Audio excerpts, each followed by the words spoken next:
Good morning, everyone.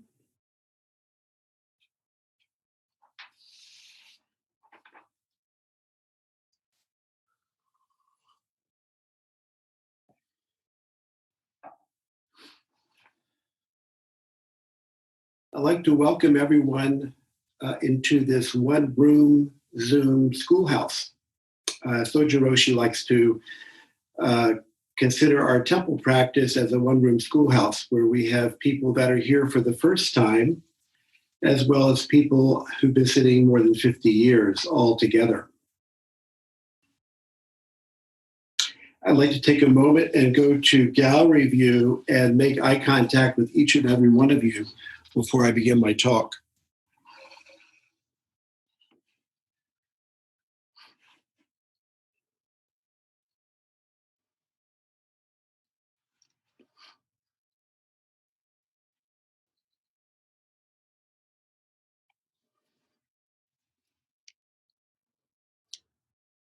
I do this beginning before I give a talk in the Zendo, so it's nice to take a moment and see you all.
Looks about right.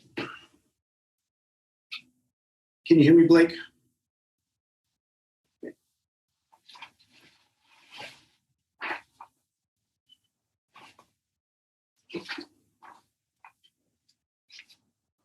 So I came across this article in the Times I'd like to share with people.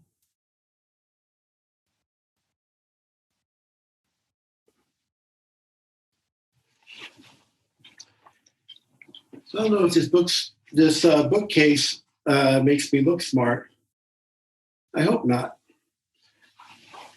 But more importantly than the bookcase is Soji Roshi's mudra over there to my left, your right. That's for me the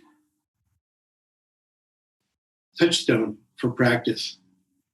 I study a lot, and I have books behind me, of course, that are used to illuminate some things that I've experienced over the years and things that I hope to experience at another time, perhaps. But most importantly, Zazen is the foundation of our practice, and I'm really grateful for Soji Roshi and Hozan, who took the picture putting that together last year, and as a visual reminder for my for me for my practice.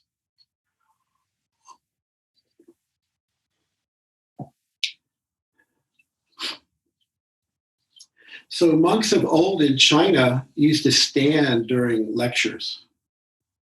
That was centuries and centuries ago.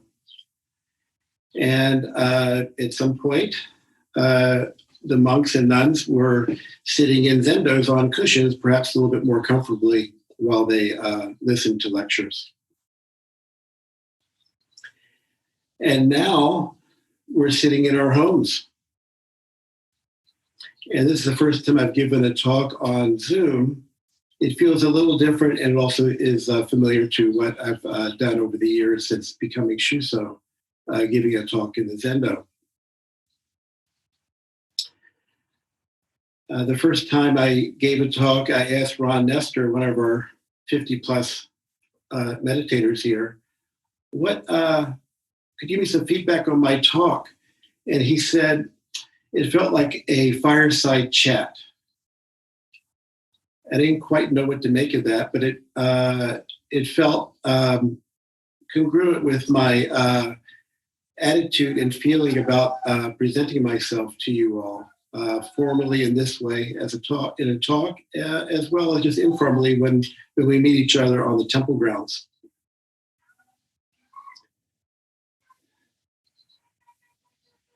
Fireside chats were conducted by FDR during the Depression and World War II as radio broadcasts to assure the population of America that things would be okay and we would get through this. I'm not here today to assure you that we're going to get through this, but I have faith that in practice we will get through.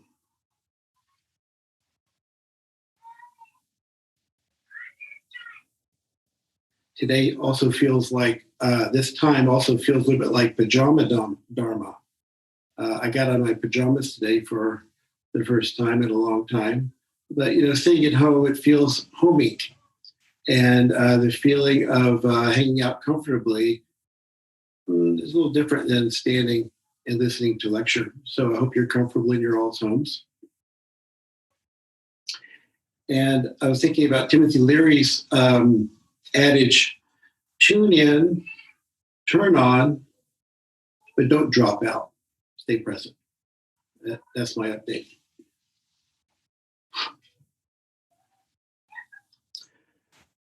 A few weeks ago, I was filling up my soap dispenser here in my apartment, and it's a sort of a thick, kind of gelatinous liquid that was pouring slowly out of the large bottle into the little pump dispenser on my sink. And I just wanted to get it done. And then I stopped and I slowed down and paid attention to what I was doing in a deeper, less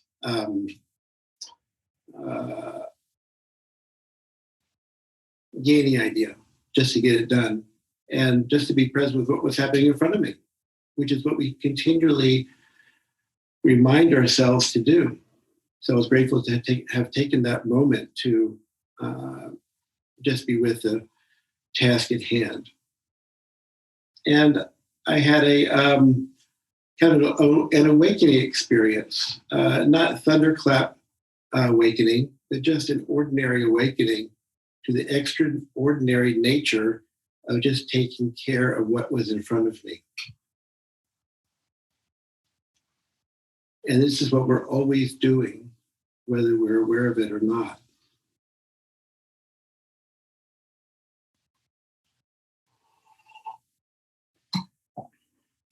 So with the intention of taking care of that task of filling my soap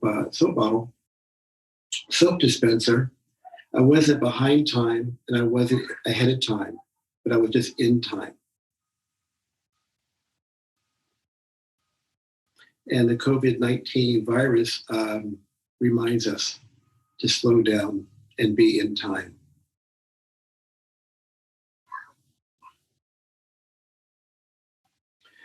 So the other day while watering the garden, I noticed the leaves dropping as the water was hitting them in its spray on the hose. I have to hand water the east, north, and west sides of the building here. So as the leaves the grass and leaves were dropping, I recalled Sojin Roshi's teaching from a few weeks ago, where he said, a good Zen student adjusts to circumstances. And I thought, that's true. We're always adjusting to circumstances. The thing that gets frustrating for us sometimes is that we feel there's a timeline when we're going to adjust. I want to be mature. I want to be able to sit still. I don't want my mind to be so busy. All of these things, and we get frustrated if it doesn't change fast enough. So just like with the soap dispenser, am I too slow? at calming my mind and adjusting to circumstance? Or am I too fast and not really meeting what's going on? So again, it's just being in time and hanging out with a water hose. An ordinary thing of just taking care of the grounds here. One can have a realization that just what's at hand right in front of us is all we need. We don't have to go off to dusty lands, as Dogen said. We don't necessarily have to be reading scriptures to understand this. All that should be supporting to us to the matter at hand, what's in front of us. Blake, thank you for your introduction and noticing my the visuals of my food preparation. I was a photographer for many years and have a great deal of appreciation for the visual aesthetic in life. And so while we eat the food, or the food eats us, there's something in the process of eating that we can actually appreciate through visuals.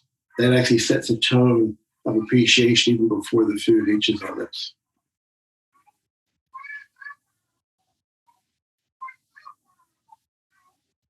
So we need to compare ourselves with others when we try to find our balance or when we fall out of balance.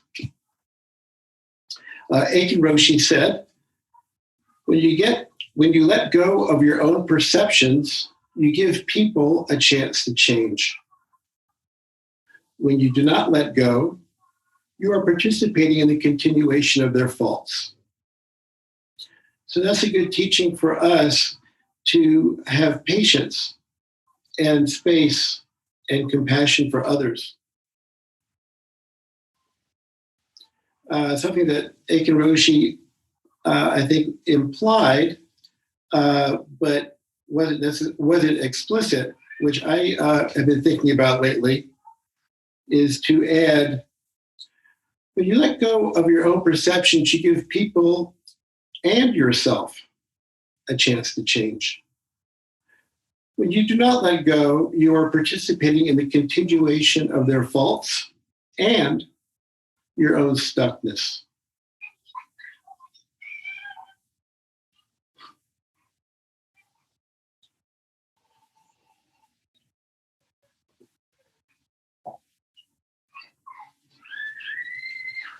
Ellen Webb's husband, Sandy Walker, had an art exhibit scheduled in April here in Berkeley. And it was canceled, of course, because of the virus. And so he sent images of his paintings to his mailing list, one each day, throughout to cover each piece of the exhibit, and with a little bit of a commentary. And I was looking at this one called Sean Ree's Dancing. Sean Ree Dancing. And if you can picture, so to speak, no pun intended, a picture frame and a collection of what looks like repeating images. There are lines of a figure slightly altered across the frame from one side to the other. Some of you may recall Marcel Duchamp's Nude Descending a Staircase, where he depicted a nude descending a staircase with images slightly different from the down side of the steps to the upside of the steps. So what I inferred from Sandy's and Marcel's depictions is that we are this body still, and there's movement within this stillness.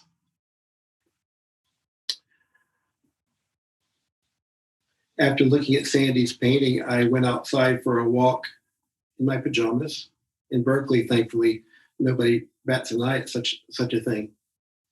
And as I was walking, I was down by the library there, and I had a sense of this image that Sandy had depicted, where I was in my body and I'm walking slowly down Russell Street, carefully, quietly. And words are hard to, words don't really get it, but the sense of myself passing through space.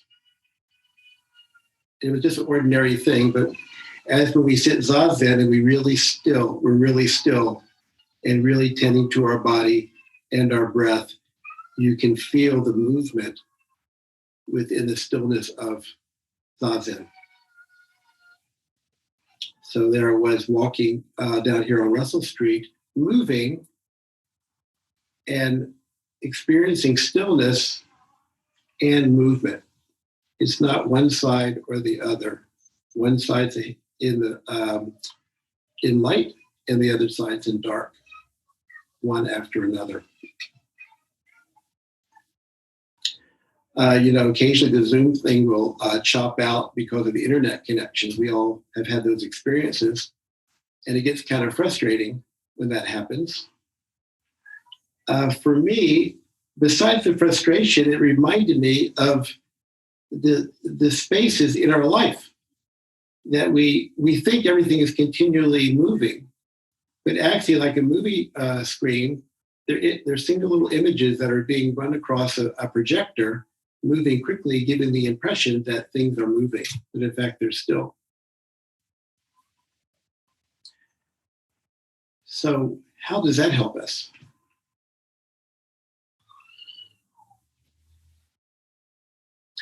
Well, for me, it helps to remind me that there's space in between each and every moment of our expression. It's like when we sit zazen, we breathe in, we take in the universe, there's a little space, and we exhale, and we let go of the universe. But in between taking in and letting go is that gap or that space. And in that space, there's an opportunity for us to respond to the circumstances, maybe not in the same knee-jerk reactive way that we often find ourselves when we are either grasping towards something or pushing something away.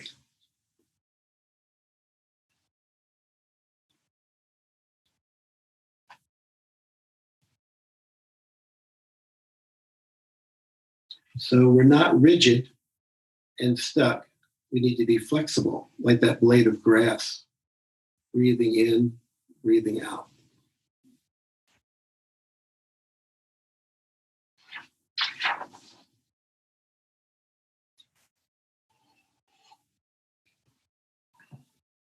Speaking of books, Not Always So, by our teacher's teacher, Suzuki Roshi.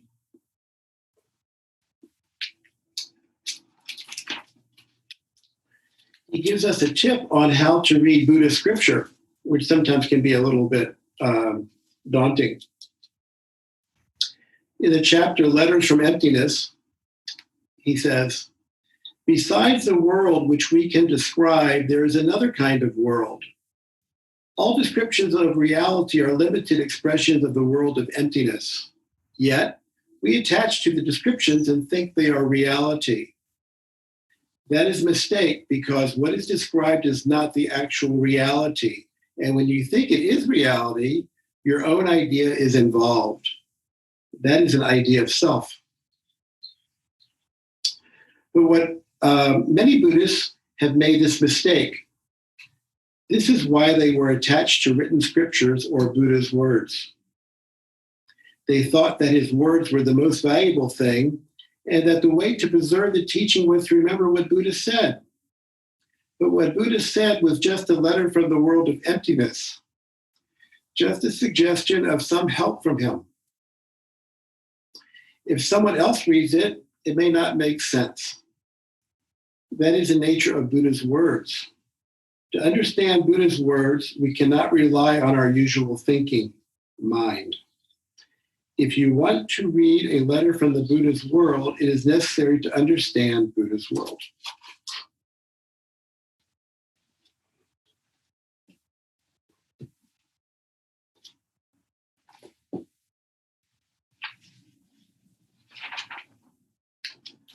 this book is the Book of Serenity, which is a collection of koans from about 1,000 years ago in China. Thank you, Lisa Brazzoni, wherever you are in the universe, for this gift of a bookmark. Case 4, the world-honored one points to the ground. The case. As the world-honored one was walking with the congregation, he pointed to the ground with his finger and said, this spot is a good place. This spot is good to build a sanctuary. Indra, emperor of the gods, took a blade of grass, stuck it in the ground, and said, the sanctuary is built. The world-honored one smiled. Tian Tong offers a verse to comment on the case. The boundless spring on the 100 plants, picking up what comes to hand, she uses it knowingly. The 16-foot tall golden body, a collection of virtuous qualities, casually leads him by the hand into the red dust. Able to be master in the dust, from outside creation, a guest shows up. Everywhere life is sufficient in its way, no matter if one is not or is clever as others.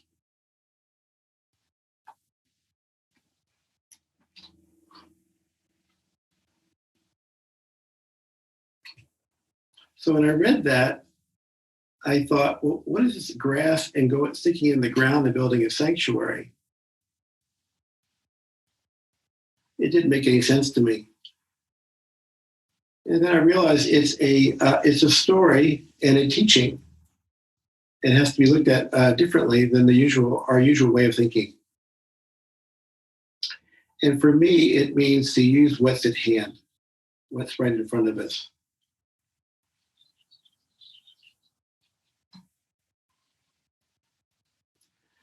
A few weeks ago for Zazen on Monday afternoon maybe, Kiku was Doan, and Zazen, for those who are not in the Zazen platform here at Zoom at BZC, just to give you a sense of what it is, we sit Zazen in front of a computer, and a timekeeper rings a bell, sounds the bell, and keeps the time.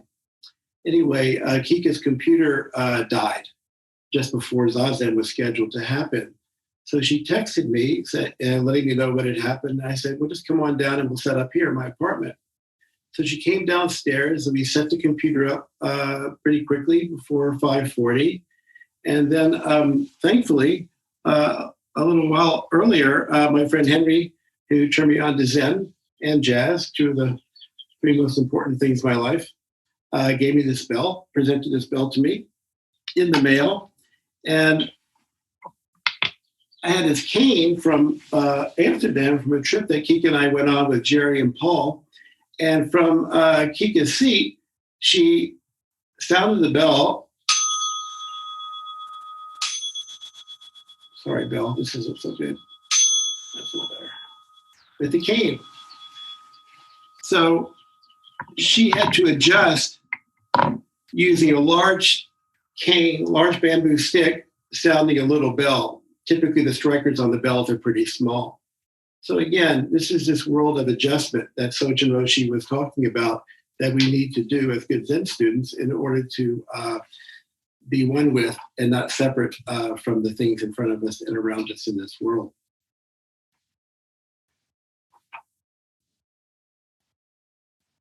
So how do we build a sanctuary, a place of refuge?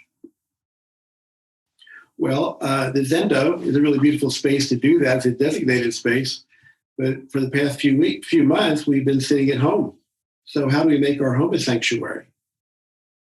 This reminded me of the diaspora the Jews undertook in 70 of the Common Era when the temple in Jerusalem was destroyed, and that the practice went from the temple into the home, and all the ceremonies and rituals that were typically done by the high priests and such in the temple were now done by ordinary people in their homes, which is what we do. And we create by building altars and sitting zazen here in our dedicated space.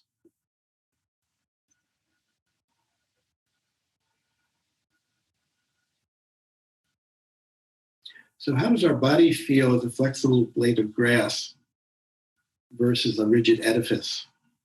So are we building a sanctuary of flowing grass, or are we building something stiff that doesn't move? There's an appropriate time for stiffness and uprightness, but if someone comes by and taps you on your shoulder, you should be able to flex and flow with that movement and then come back upright.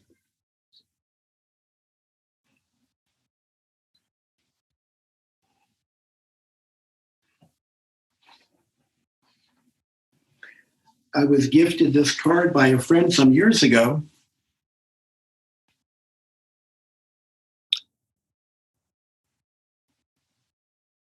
That says, effing love this. And I have it on my altar.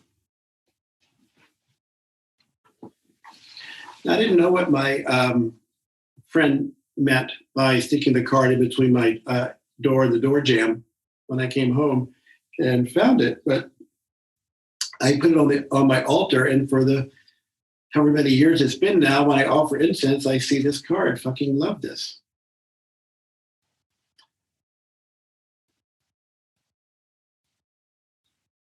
Well, it's come to, for me, it's come to mean effing accept this.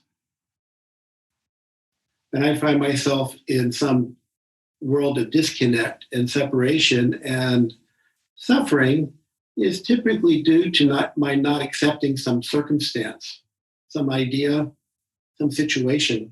And so by making the effort to just accept what is in front of me, it allows me to be myself with my pain and difficulty and suffering, to be with myself when I'm happy and joyous and free. You know, wherever I happen to be at, it's all about accepting and adjusting to circumstance. I've also thought of this card as a get out of jail card for those of you who are familiar with the game Monopoly. That we place ourselves in jail by our greed, ill will, and confusion. So how do we get out of jail? You know, we live with conditioned relationships and we divide and separate. How do we cultivate and live in a sanctuary and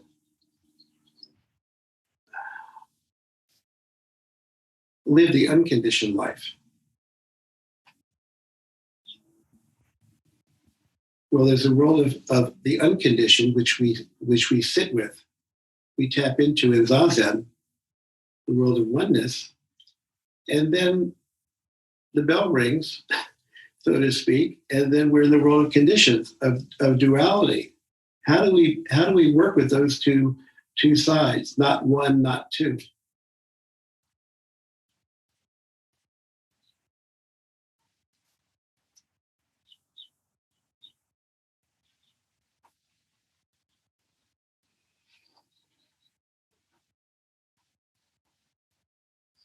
You know, when I graduated from college, it's about 5 years before I started sitting, I came out to California and lived here just for 10 months. And I got a copy of Tassajara Cooking, Tassajara Bread Book. I didn't know anything about Tassajara or Ed Brown or Zen or anything. I just heard that these were good books. And so I got them, and I baked a little bread from Ed's book. I preferred the bread that I bought at the store. I didn't do such a great job at it, but nevertheless, I made the effort to do that. And some years later, I stumbled into Bernie's place. It was 36 years ago now that I found my way into that temple. And then I discovered Ed Brown and cooking and such.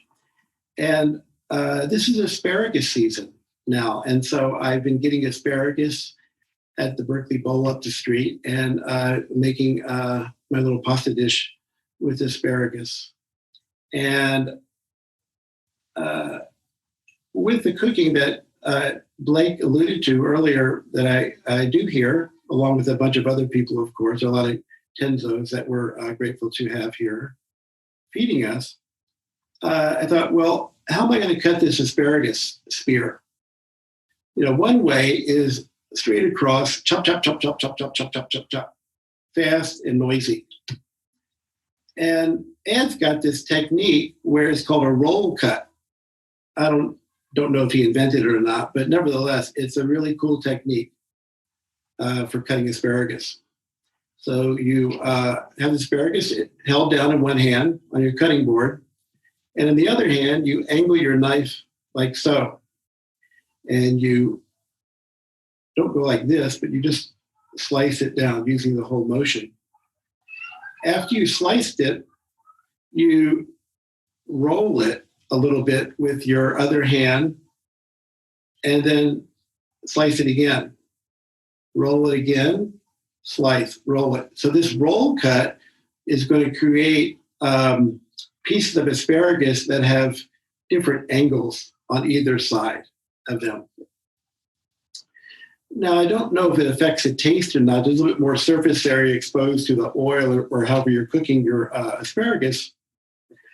But there's a visual treat to it that I liked. And but more importantly, from a practice place, not from a chef and an efficacy place, there's the opportunity to be at one with the asparagus because you're going slow. You have a particular technique that you're following, and it's chop, chop, chop. And as the story goes, we often say cutting the carrot. So today it's cutting the asparagus. That you're cutting the carrot, but at a certain point, the carrot or the asparagus is cutting you. And so how can that be? I'm here and the asparagus is there, and I'm going to cut you up and put you in the saute pan. Well, with that kind of attitude, you will always be cutting the carrot. But if you let go and you're present with the practice, the carrot is actually cutting you. You and the carrot are one. And if you're not careful, as I was not careful, your mind will drift and the asparagus will cut you. And I have a little scar on my finger to prove it. So please pay attention when you're cutting the asparagus.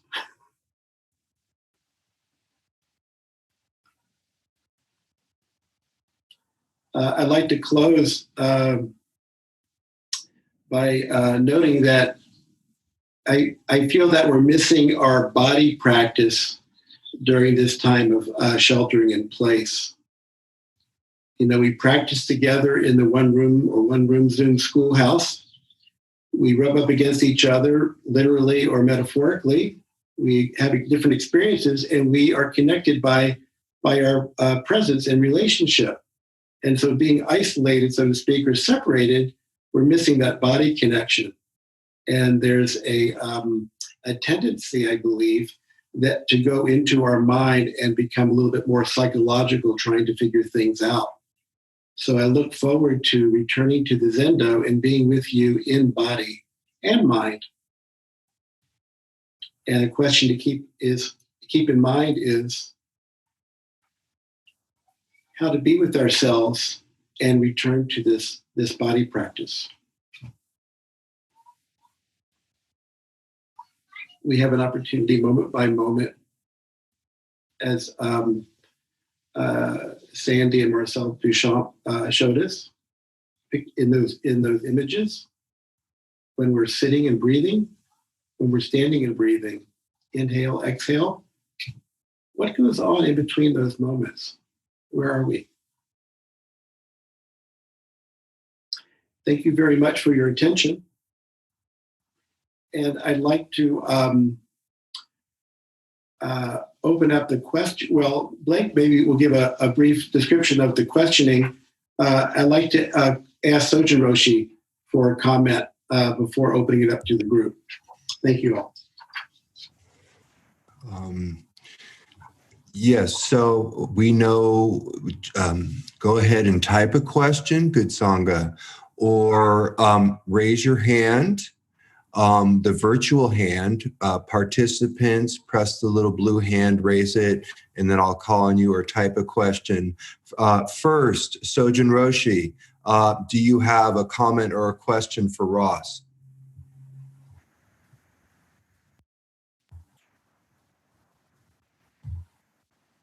Sojin, you need to unmute yourself.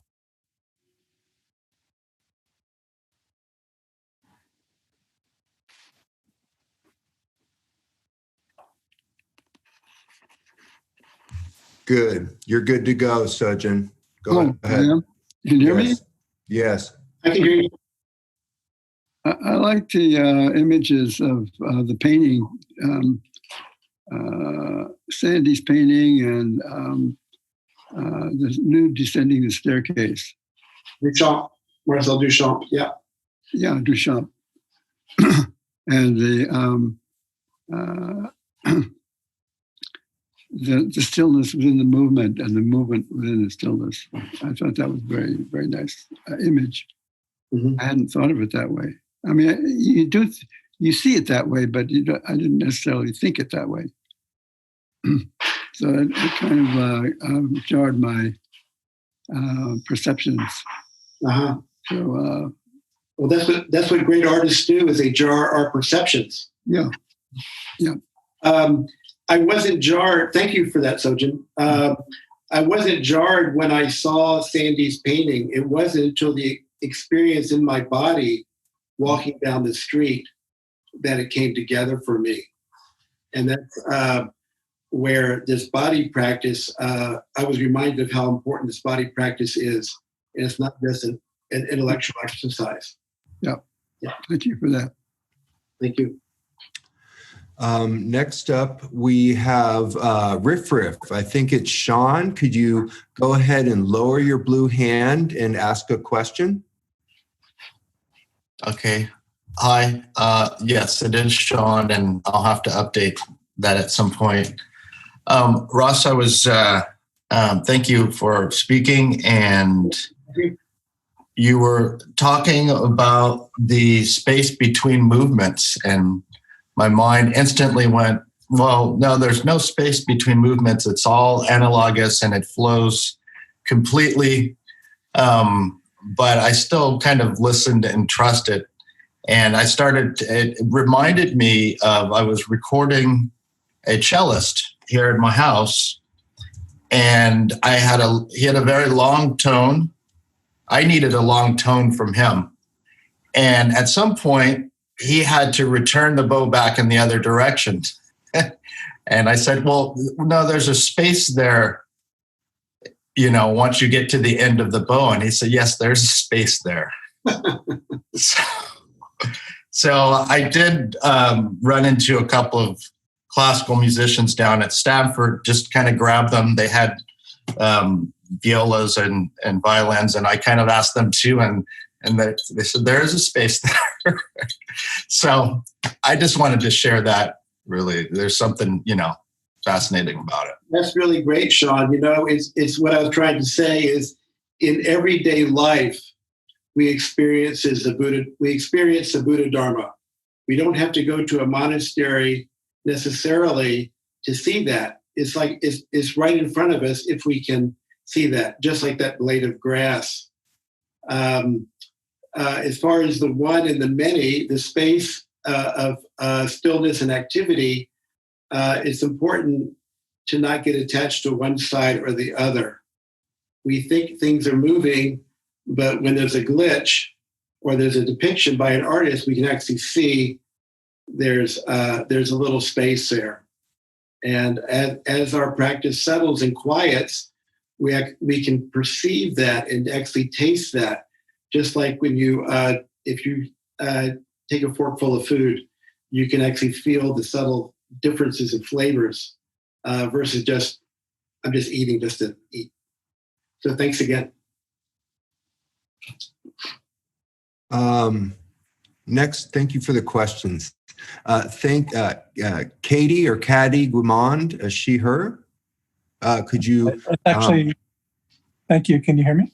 Yes. Yeah. Mm-hmm. It's actually from Ken. Thank you, Ross. Yes. I was very taken by the quote from Aiken Roshi, and that if we do not accept people, we participate in our stuckness and in their, I forget the word. We don't allow them to change, and we persist in our own stuckness. And I believe that's true. That's my experience. But I wondered if you could maybe share why that's the case. Why our ideas, or how our ideas limit other people's growth, what in our interactions. I'm curious to understand that with a little bit more nuance and texture. Mm-hmm. That's a good question.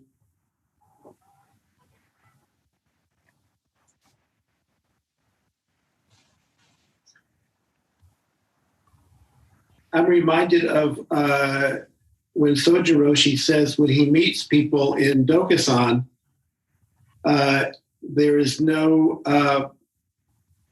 there's a perception or an awareness of someone in front of him, but there's no story. They're meeting the person fresh. And so when we're in dialogue, like right now, we're in dialogue, I see you and Katie and that lovely cat there. So I already have an idea or perception of what that must feel like, what it must be like. And I'm not even meeting with you. I already have a story going on in my head. And that limits our relationship. It limits the depth of our relationship. Mm-hmm. And as to why, well, that's an interesting story because it's about me. It's my story. So I want to go on and run that little story out. Whereas to be in neutral, not ahead or behind, but to be in neutral and to receive your story in voice, visually, and all the rest of the skandhas that are playing out here, it enables us to have an actual relationship versus just, you're just my audience, or I'm just your audience. How does that play out? And even in a conversation, we can go from one to the other. So it's important to kind of stay grounded and receive completely. Does that touch to it? Yes. Yeah. Thank you very much. That answered it directly. Yeah, good. Yeah. Well, it's thank you, Ken. Thank you, Katie. Thank you. And thank you, sweet cat. I think a final question, Dan Harden. I invite you to lower your blue hand and unmute yourself. Thank you so much. Yes. Thank you, Ross. Trying to think of exactly how to phrase this. I was thinking about you cutting the carrot and the carrot cutting you. And I was going back between you and the carrot. And then I was thinking, where's the knife in all of this? And, I was thinking, maybe I'm focusing too much on the knife. And the point is to just be cut, if that makes any sense. And I don't quite know what my question is, but I was just looking for the knife, I guess. Yeah. Well, there's enough information there for me to give offer a response. Thank you. One of the first experiences I had of kind of no separation, so to speak, was I was sitting in the Zendo and I had a bowl in my hand. I'll use what's in hand, which is Henry's little bell here. And I was eating. And I saw the bowl in my hand and my chopsticks and all of that. And at a certain point, the bowl wasn't there, my hand wasn't there. It was just all one piece, which is, it's always that way. But we tend to chop things up, so to speak, or divide things up. And it just happened. So I'm certainly conscious of the knife. I was conscious of the knife when I was cutting the asparagus. So that's the many side, but at the same time, there's also the oneness of it. And when we are swimming, we practice our swim strokes, but if we're just focused so much on the strokes, we'll sink. We have to let go of the form of the strokes of swimming and just go down the river. That's the best way I can explain it. So it's always there, and once in a while the curtain gets pulled back and we get a little glimpse into something that is a different view, a more holistic view, if you will.